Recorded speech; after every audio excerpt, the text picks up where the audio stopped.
বাপরে বাপ, কি পরিমাণে বৃষ্টি পড়তেছে! সকালবেলা ঘুম থেকে উঠে দেখি এত জোরে বৃষ্টি পড়তেছে। বৃষ্টির জন্য এখন কোনো কাজ করতে পারি না, যেহেতু আমি গ্রামে থাকি। গ্রাম মানেই তো বুঝতে পারছেন, অনেক পরিমাণে কাজ থাকে। কাদা আর কাদা, কাদার জন্য একেবারে পা ফেলাই যাচ্ছে না।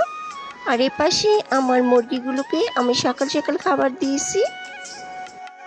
কি সুন্দর ঝগড়া করতেছে, মনে হচ্ছে ভাই বোন কোনো সম্পদ নিয়ে ঝগড়া করতেছে। এই পাশে ডালিমগুলো দেখতেছি, কারণ যেহেতু প্রতিদিন বৃষ্টি আসে, বৃষ্টির কারণে ডালিমগুলো পড়ে যায়।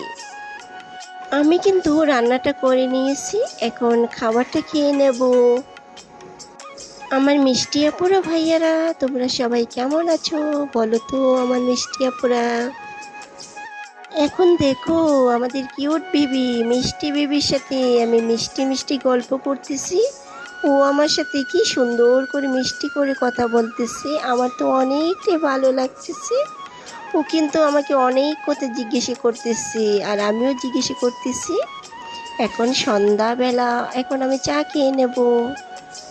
সবাই ভালো থেকো, সুস্থ থেকো, আল্লাহ হাফিজ।